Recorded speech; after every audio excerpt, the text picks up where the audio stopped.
Bonjour à tous, chers frères et sœurs chrétiens, chers frères et sœurs en islam. Il y a quelque chose qui me tracasse.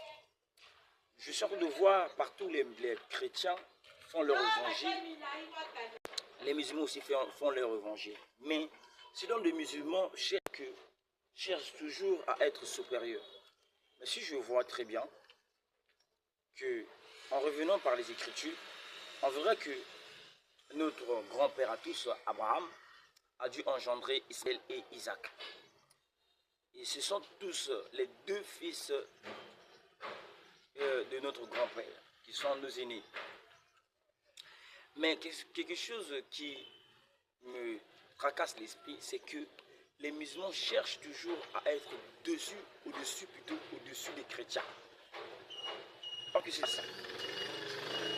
Or que ce n'est pas ça. Chers frères en islam, cherchez la paix. Dieu ne veut pas que vous puissiez faire ces débats. Et Dieu n'est pas dans ce débat-là. Parce que si en revenant, allez-y, aussi on pourrait peut-être revenir à Dieu, on verra que lorsque Dieu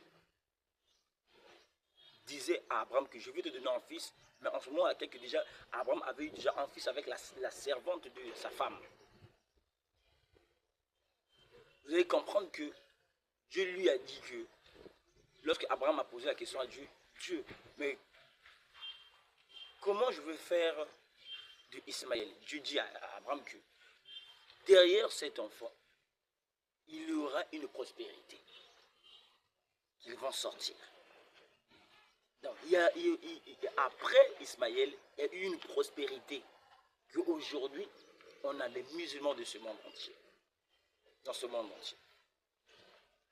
Et on voit aussi derrière Ismaël qui est venu bel et bien après Ismaël, il y a eu aussi une prospérité qui est arrivée.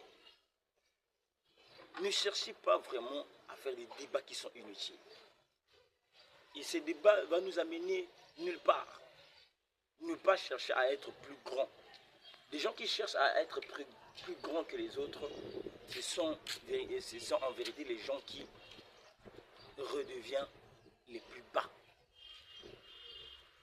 Chers frères et sœurs musulmans, chers frères et sœurs chrétiens, arrêtons de faire ces genres de débats, à faire la comparaison qui est le véritable religion de Dieu. Merci.